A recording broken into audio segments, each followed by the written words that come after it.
예수 그리스도의 나심은 이러하니라. 그의 어머니 마리아가 요셉과 약혼하고 동거하기 전에 성령으로 잉태된 것이 나타났더니 그의 남편 요셉은 의로운 사람이라 그를 드러내지 아니하고 가만히 끊고자 하여 이 일을 생각할 때에 주의 사자가 현몽하여 이르되 다윗의 자손 요셉아, 내 아내 마리아 데려오기를 무서워하지 말라. 그에게 잉태된 자는 성령으로 된 것이라. 아들을 낳으리니 이름을 예수라 하라. 이는 그가 자기 백성을 그들의 죄에서 구원할 자이심이라.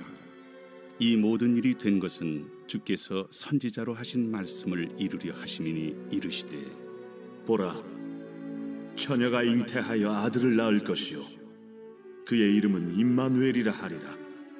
이를 번역한즉 하나님이 우리와 함께 계시다 함이라.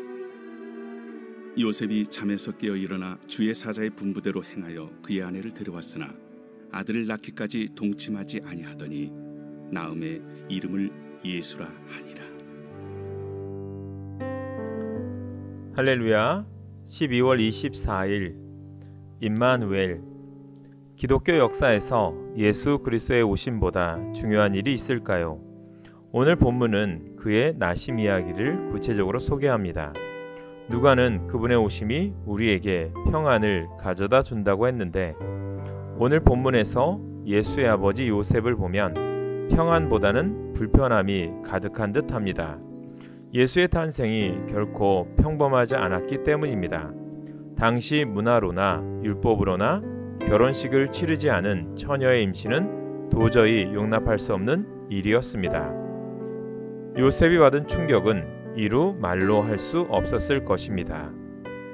꿈에 나타난 주의 사자가 무서워하지 말라고 권면했지만 마리아의 임신 소식은 그에게 불편한 일이었기에 평안을 누릴 수 없었습니다. 예수님이 임재하시는 곳에 평안이 있다는 말은 너무나 당연하게 여겨집니다.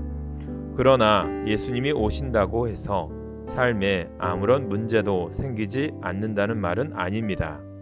여전히 마리아와 요셉은 이해할 수 없는 시간을 견뎌내야 했고 주위의 따가운 시선을 감내해야 했습니다.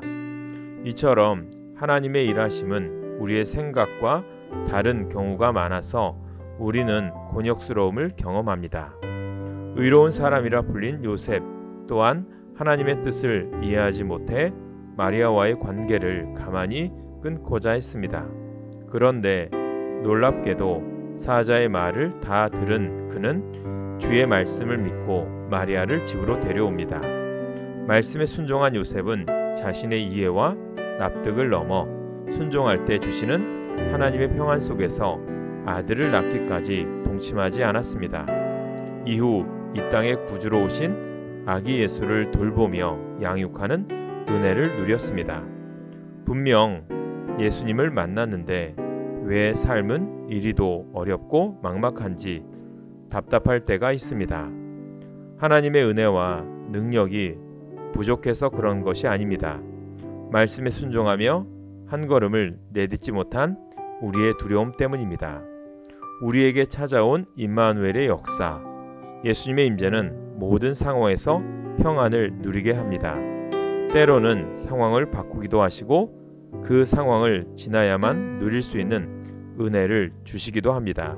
그 평안과 은혜는 예수 그리스도를 바라보며 내딛는 발걸음 가운데 주어집니다.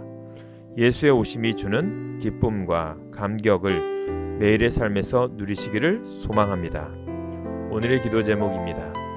예수님을 영접하는 삶을 살게 하옵소서.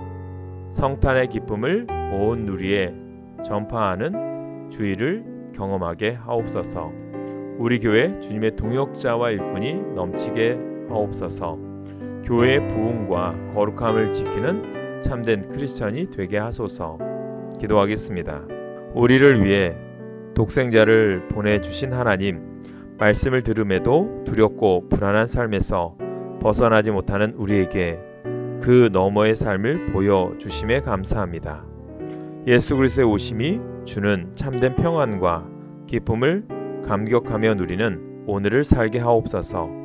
예수님의 이름으로 기도합니다. 아멘.